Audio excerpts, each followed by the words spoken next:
হয় নমস্কাৰ পোনপ্ৰথমে মই নিউজ 24 বড়োলেণ্ডক দৰ্শক বিন্দুক মই আদৰিছোঁ আৰু লগতে আমাৰ দায়িত্বত থকা আমাৰ শইকীয়া দা আৰু হাজৰিকা দা আৰু ডেমাই দা নমস্কাৰ।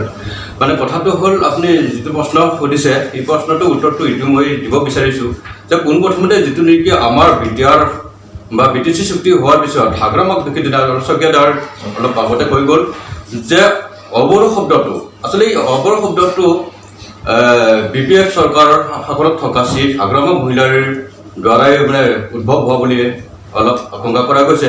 কিন্তু কথাটো হ'ল আচলতে এইটো খুব লজ্জাজনক কথা যে বড়ো অবৰো শব্দটো আজিৰ তাৰিখত থাকিব নালাগিছিলে বা শিক্ষিত মানুহ সমাজত এনেকুৱা শব্দবোৰ মানে মানুহক মানে এটা মনত মানে দুখ দিয়ে। শিক্ষা মঞ্চৰ পৰা ধৰ্ণা বৰ্তমান চলি আছে BTC বাতিল কৰি BTR বাতিল কৰিব লাগে প্লাছ অবৰৰ যেটো প্ৰাপ্য সেই প্ৰাপ্যবিলাক মানে অবৰৰ সুৰক্ষা মানে আনিব লাগে সেইবিলাক কৈ আছে। সুৰক্ষা তেওঁলোকে পোৱা নাই নেকি না নাপাব নেকি BTR?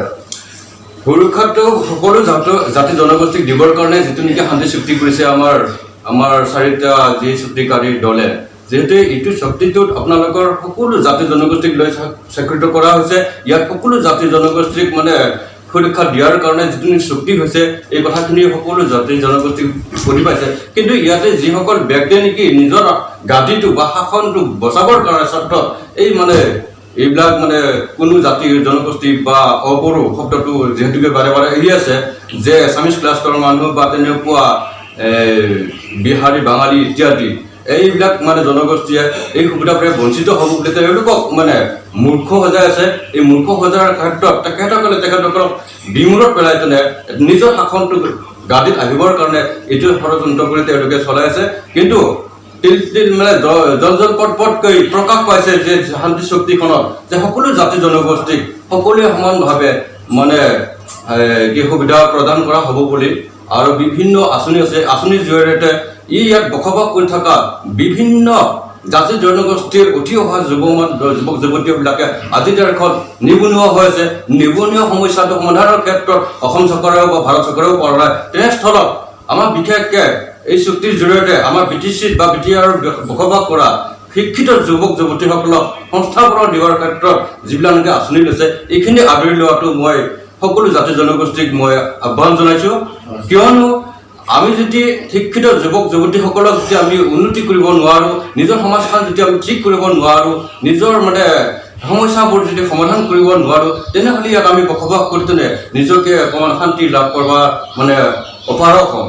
কিয়নো আমি যদি সঁচাকৈ সমাজখন ভাল পাওঁ তেতিয়াহ'লে বড়ো আৰু অবৰো শব্দটো নাইকিয়া কৰিবলগীয়া। কিয়নো অবৰো শব্দ বুলি কয় যিবিলাক নেকি আচলতে বড়ো ভাষিক অন্য ভাষী ব্যক্তিসকলে যে অবৰো শব্দটো বাৰে বাৰে একদম উত্থাপন কৰি থাকিব, তেনেহ'লে আমাৰ কিছুমান ভুলৰ ক্ষেত্ৰত আমাৰ ৰাজনৈতিক গাদীত বচোৱাৰ স্বাৰ্থত মানে হয়তো কিছুমান জাতীয় কৰ্মী বা জাতি জনগোষ্ঠীক সুবিধাৰ পৰা অকণমান দূৰত ৰাখিছিল।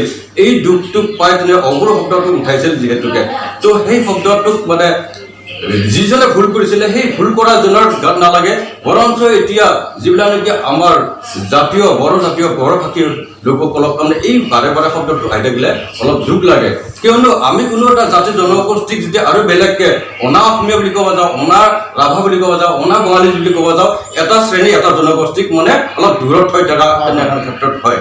তো সেইকাৰণে হয়তো আমাৰ শান্তি চুক্তি যিটো কৰিছে আৰু সেইকাৰণে আমাৰ বড়ো সমাজত এটা মানে গৰম শক্তি এটা উদ্ভৱ হৈ গ'ল, যাৰ বিনিময়ত মানে অস্ত্ৰ ধৰিবলগীয়া হৈ গ'ল। কিন্তু সেইটো খুব ভুল। যিটো বস্তু নেকি মানে আলাপ আলোচনাৰ মাধ্যমেৰে সমাধান কৰিব পাৰে সেই বস্তুটো নকৰি কিছু আমাৰ জাতীয় ভাই বন্ধুসকলে কিছুমান অকণমান ভুল নকৰাটো নহয় কৰিছে।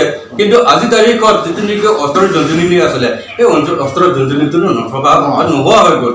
ইয়াৰ ভিতৰতে বিভিন্ন জাতি জনগোষ্ঠীৰ সসন্মতে তেখেতসকলৰ মানে কি ক'ব এইটো সহায় সহযোগিতা যে শান্তি চুক্তিটো হোৱা বুলি মই ক'ব খোজোঁ। সেইকাৰণে মই সকলোকে মই মানে নমস্কাৰ কৰি ক'ব খুজিছোঁ যে আপোনালোকে সকলো জাতি জনগোষ্ঠীয়ে যে BTR চুক্তিখন মানি লয়, ইয়াতে বসবাস কৰি তেনে নিজৰ জাতি জনগোষ্ঠীৰ ভাষা ভাষী বা সাহিত্য ইত্যাদি সকলো যাতে উন্নতি কৰাৰ স্বাৰ্থত আপোনালোকে ওলাই আহক আৰু মানে আদৰি ল'বৰ কাৰণে মই অনুৰোধ জনাইছোঁ।